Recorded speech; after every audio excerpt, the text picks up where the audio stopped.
In a former White House cabinet secretary and Deputy Assistant Secretary of Labor, Chris Lu, who's the executive director of the 2008 Obama-Biden transition.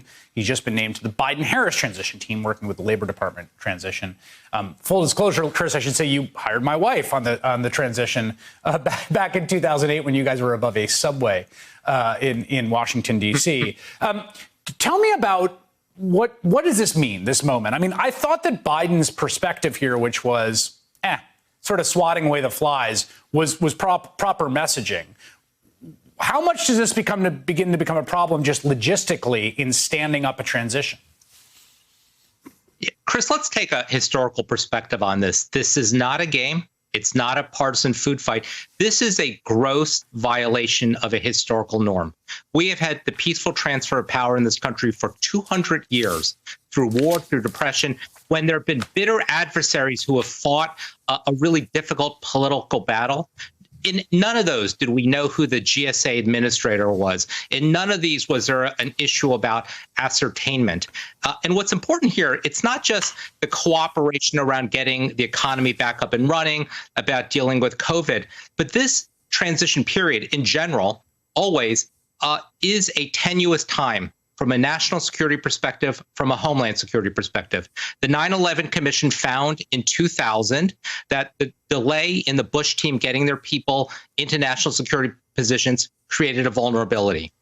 We know that in 2009 that there was a terrorist threat on Inauguration Day that had to be coordinated between the outgoing Bush team and the incoming Clinton team. So this is not a game, and this really endangers security, and the American people need to take this seriously. What matters here in terms of the levers? I mean, at one level, it's a strange liminal space. I mean, the law is the law. These elections are going to be certified. The lawsuits are nonsense. They're not going to prevail in court. But the president right now, like, what do you make of what he's doing? What are they doing at DOD? I mean, at one level, okay, he wants to put his stooges in at the top levels of the United States Pentagon, I guess. But what is that? What is that?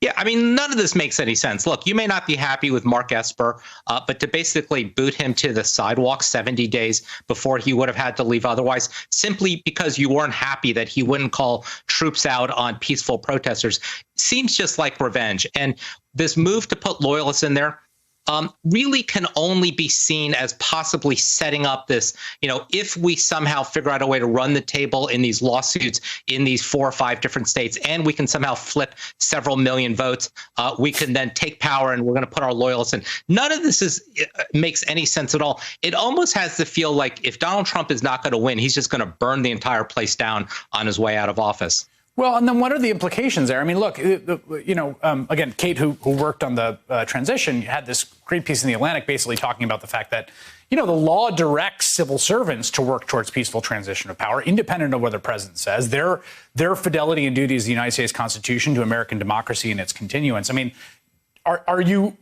do you have faith that those tracks are going to proceed as needed? I do have faith that if career officials are allowed to engage with the incoming transition team, that we can have a successful transition.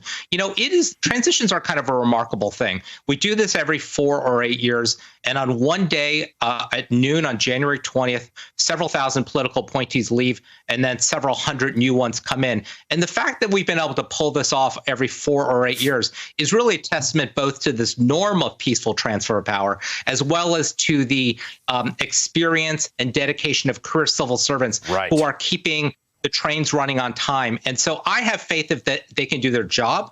We can pull this off. But ultimately, the tone gets set by the top.